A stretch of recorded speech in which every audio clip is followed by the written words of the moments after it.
Imagina una Roma antigua donde no solo hombres, sino también mujeres, enfrentaban la muerte en las arenas del Coliseo. ¿Parece improbable? Las evidencias arqueológicas e históricas revelan una sorprendente posibilidad: mujeres gladiadoras. Al parecer, estas mujeres desafiaban las rígidas normas sociales de su época para luchar en las arenas, conquistando fama, fortuna y, sobre todo, una rara libertad en una sociedad dominada por hombres. Desde descubrimientos arqueológicos como el relieve de Amazona y Achilla, hasta decretos imperiales intentando prohibir su participación en los juegos, las pistas de su existencia nos cuentan una historia extraordinaria de coraje, rebeldía y búsqueda de autonomía en la antigua Roma. ¿Quieres entenderlo todo? Entonces mira el video hasta el final que te lo explico. Pero antes, dale like y suscríbete al canal. De esta forma te mantendrás informado sobre historia. Las gladiadoras en la antigua Roma, referidas por estudiosos modernos como gladiatrix, pueden haber sido inusuales, pero existieron. Evidencias sugieren que varias mujeres participaron en los Juegos Públicos de Roma, aunque esta práctica fue frecuentemente criticada por escritores romanos y se hicieron intentos de regularla mediante legislación. Sin embargo, hay una cantidad significativa de evidencias de que mujeres de la alta sociedad romana también participaban. Estas mujeres que elegían una vida en la arena, y parece que esto era una elección, pueden haber sido motivadas por un deseo de independencia, una oportunidad de fama y recompensas financieras, incluyendo la remisión de deudas. Aunque parece que una mujer renunciaba a cualquier reclamo de respetabilidad al entrar en la arena, hay algunas evidencias que sugieren que las gladiadoras eran tan honradas como los hombres. Las mujeres en Roma, ya sea durante la época de la República o del posterior imperio, tenían pocas libertades y eran definidas por su relación con los hombres. Ya fueran de clase alta o baja, se esperaba que las mujeres se adhirieran a las expectativas tradicionales de comportamiento. El estatus de las mujeres se deja claro a través de las muchas obras de escritores que trataban el tema en profundidad, así como varios decretos legislativos. No se sabe cómo se sentían las mujeres sobre su posición, ya que casi toda la literatura existente de Roma está escrita por hombres. La única excepción a esto es la poesía de Sulpicia. En su primer poema, Celebrando el amor, dice que no quiere esconder su amor en documentos sellados, sino que lo expresará en verso. Sulpicia era hija de Servius Sulpicius Rufus, autor, orador y jurista famoso por su elocuencia. Como escritor, las actividades literarias de su hija probablemente fueron alentadas, pero esto difícilmente era el caso para la mayoría de las mujeres. Incluso en su caso, ella todavía estaba bajo el control de su padre y su tío Marcus Valerius Mesalla Corvinus. En su segundo poema, Sulpicia se queja del control de Mesalla sobre ella al hacer planes de cumpleaños. Mesalla Corvinus, como su hermano, también era autor y un importante patrocinador de las artes. Sulpicia, entonces, probablemente fue criada en un hogar ilustrado donde las mujeres podían perseguir emprendimientos literarios y, basándose en sus otros poemas, también parece haber tenido la libertad de buscar un romance con un hombre al que llama Cerinthus, que no contaba con la aprobación de su familia. Incluso en ese ambiente liberado, sin embargo, ella todavía se sentía limitada y, por lo tanto, se puede suponer que una mujer tenía mucha menos libertad de elección en otros hogares más conservadores. Es debido al patriarcado bien establecido de Roma y al lugar de las mujeres en él que los estudiosos han tenido tanta dificultad en aceptar el concepto de gladiadoras. Las referencias a Ludia a menudo se interpretan como actrices en un festival religioso, y esa es una interpretación precisa, pero el contexto del término en algunas inscripciones deja claro que algunas mujeres eligieron su propio camino como gladiadoras, y parece que esta opción estuvo abierta para ellas durante un periodo considerable. En el año 11 a.C.,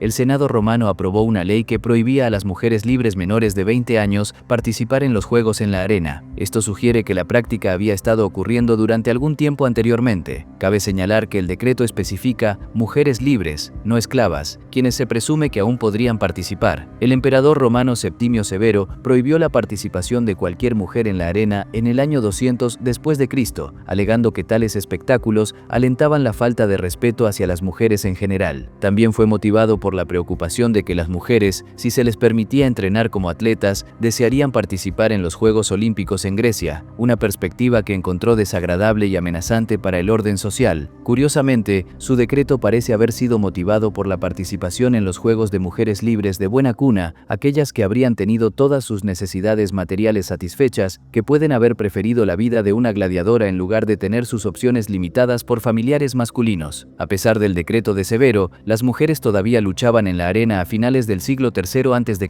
como lo demuestra una inscripción de Ostia, la ciudad portuaria cerca de Roma. Esta inscripción señala que el magistrado de la ciudad, un tal Hostiliano, fue el primero en permitir que las mujeres lucharan en la arena desde la fundación de Ostia. Los juegos de gladiadores comenzaron como un aspecto de los servicios funerarios. Después de del entierro y los rituales funerarios, luchadores pagados participarían en juegos donde escenificarían escenas de literatura popular y leyendas o de la vida del difunto como un homenaje. Estos juegos se volvieron cada vez más populares como entretenimiento para la gente y eventualmente perdieron su asociación con los ritos funerarios. Los aristócratas, especialmente aquellos que competían por cargos, patrocinaban juegos para ganar apoyo y estos eventos eventualmente crecieron para incluir celebraciones oficiales del cumpleaños de un emperador, coronación u otros eventos estatales. Los primeros juegos de gladiadores se llevaron a cabo en el año 264 a.C.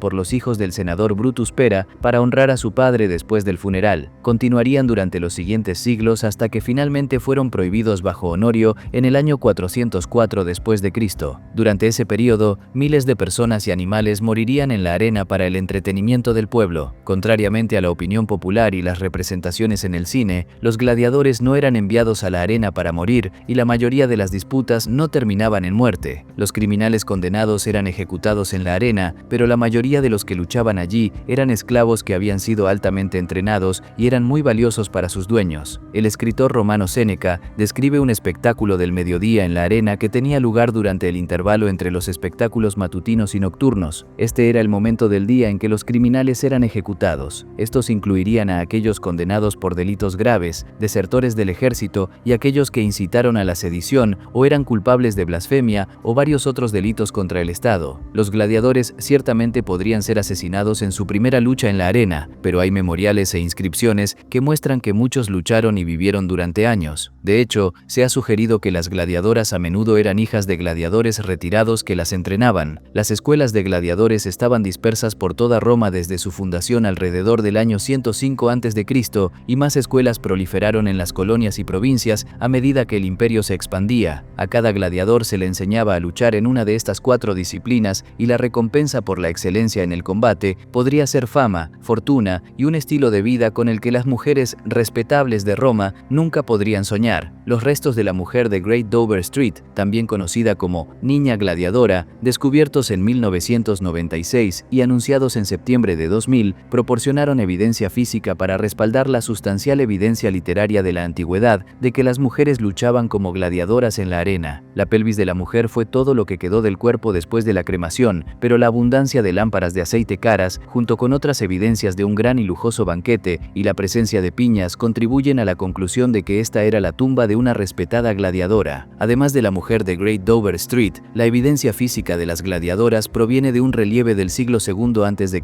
encontrado en Bodrum, Turquía, que claramente representa a 2 de ellas, la inscripción mencionada anteriormente encontrada en Ostia, un fragmento de cerámica encontrado en Leicester, Inglaterra, y una estatua de una gladiadora actualmente albergada en el Museum für Kunst und Gewerbein en Hamburgo, Alemania. El relieve representa a 2 mujeres, claramente gladiadoras, y da sus nombres artísticos bajo sus pies como Amazona y Achilia. Probablemente eran gladiadoras que representaban la famosa historia de Aquiles y la reina amazona Pentesilea, de la biblioteca de Pseudo Apollodorus, siglo II a.C., en la que Aquiles mata a la reina en batalla en Troya y luego se enamora de ella y se arrepiente de sus acciones. También hay amplia evidencia literaria para respaldar la existencia de gladiadoras. El satírico romano Juvenal, el autor médico Celso, el historiador Tácito, el historiador Suetonio y el historiador Casio Dio, entre otros, escribieron sobre el tema y siempre de manera crítica. El consenso académico sobre la existencia de gladiadoras está lejos de ser uniforme, pero la evidencia de las fuentes romanas pesa fuertemente a favor de aceptarlas como una realidad histórica. Los argumentos en contra de esta afirmación dependen en gran medida de la interpretación de textos latinos antiguos y de lo que ciertos términos, como ludia, pueden o no haber referido. Aún así, es difícil entender cómo se puede descartar el relieve de Amazona y Achilia o las obras literarias y legales que claramente indican la participación de mujeres en los juegos como gladiadoras. Las mujeres pueden haber sido consideradas ciudadanas de segunda clase por la sociedad romana, pero eso no significa que todas las mujeres aceptaran ese estatus. Muchas mujeres bien nacidas lograban ejercer un control considerable sobre sus maridos, hogares e incluso en la corte. Juvenal, en el mismo libro de sus sátiras, deja en claro exactamente cuán poderosas podían ser las mujeres, de hecho, en el control de hombres que todavía creían ser los amos. En el caso de las gladiadoras, parece que algunas mujeres no se contentaban ni siquiera con ese nivel de autonomía y buscaban controlar su propio destino en la arena. Pero, ¿y tú? ¿Crees que realmente existieron gladiadoras en la antigua Roma? Deja tu respuesta en los comentarios, vamos a debatir sobre el tema. Si te te gustó el video, dale like y suscríbete al canal. De esta manera, siempre recibirás notificaciones de nuevos videos. Hasta la próxima.